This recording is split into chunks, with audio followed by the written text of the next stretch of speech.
Yeah, it can kind of sting when your ex moves on from you, right? Especially if they seem happy. And especially if it feels like they replaced you in record time in a blink of an eye like that, right?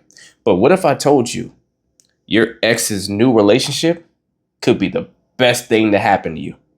Follow me. It forces you to face the truth you've been avoiding.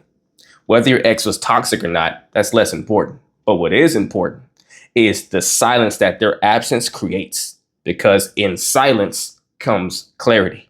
Whether you realize what you tolerated for too long or that you could have done some things better.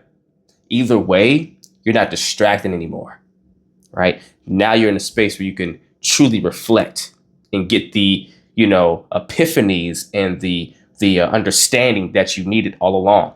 The other thing this does for you is it shows you who they really were or really are when they're not tied to you.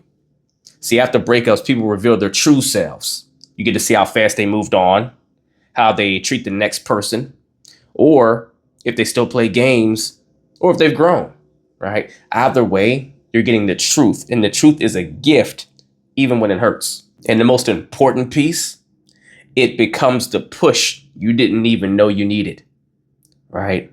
Sometimes the most painful endings plant the deepest seeds of growth. That breakup is your wake up call, if you allow it to be, right? To stop choosing people from your wounds, to stop repeating cycles that are toxic or unhealthy, right? To level up, level yourself up so that the next time love or that right person comes along to find you, you'll be able to meet them with the version of yourself that knows better, not understands better, knows better. See, a lot of times people want to talk about what they know, this, they know that. You can't tell me you know anything unless you're embodying it and living it. It's coming out in your actions. It's a way of life for you. So you start transferring all the things you intellectually understand into the knowing better because you're doing better. And it's going to create a better experience with whoever that person that comes along next is, that's going to get the gift of receiving the more healed and more holistic version of you that was formed from that painful breakup that you went through, right?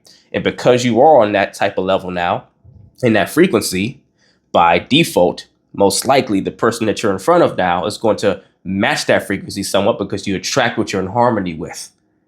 So it's never a fail when you go through these breakups and you get to see your ex moved on or doing all these different things. If anything, it should be your biggest tool of motivation, reflection, and just self-awareness and evolution. So yeah, your ex might have moved on, and I know that's painful. It hurts. It is not easy. No one ever wants to go through that.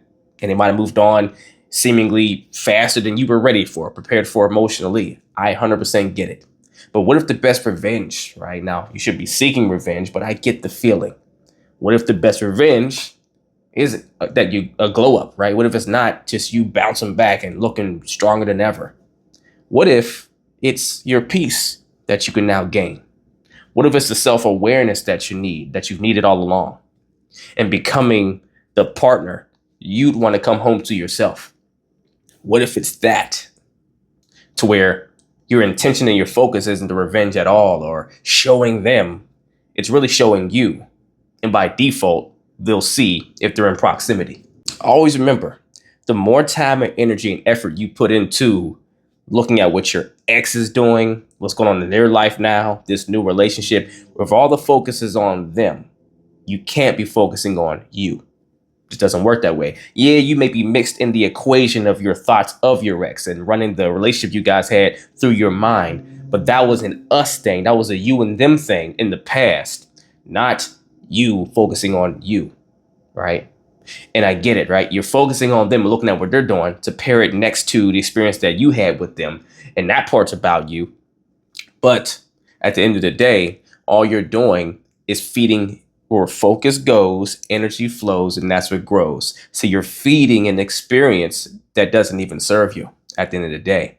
And it can't actually, because the reason why we go and we pay attention to what the ex is doing and we try to gather all this information is because it's this reverse engineer way of trying to help us gain insight about ourselves. We're actually trying to prove or denounce something about ourselves that maybe that ex used to say to us, or things we kind of thought, or we have arguments and they always just say, you're horrible, you never listen, or you don't care, and all these things. And you try to see how things go with the next person, see if it was you or if it was them and all that. But understand what's happening whenever that's going on, right? If you hear it, it's not about your ex at all. It's about you. You're just trying to use them, this external source, as a valid resource to help you learn something about you internally.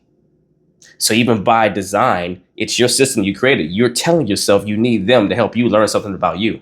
But in reality, all you need is clarity about self. You need to go 5 levels deep, digging into self, really cultivating a deeper understanding of you, exploration, curiosity. You need to become your best lover, fall in love with you. And I say it that way because when we fall in love with someone, usually we start trying to learn everything about them. We want to be around them all the time. And, we want to spend all this time talking to them and doing things with them and just really bonding, right? And a lot of us are trying to do that, and we're not bonded with ourselves well enough. How in the world can you bond with someone else outside of you in a healthy way if you're not bonded to yourself internally in a healthy way? It will never work. You can keep trying. You can keep avoiding the work. You can keep on, prolonging you stopping to deal with those wounds and all that stuff. Go ahead, knock yourself out. But you'll be right back here all the time, on your couch, wherever you are, maybe watching my videos, trying to find the answers that are right in front of you this whole time. You just haven't been willing to embrace them. So if you ever need help going on that journey, because it can be a scary one, I get it. Right? It was definitely a thing for me when I had to go through it years ago for myself before I became a coach and all that.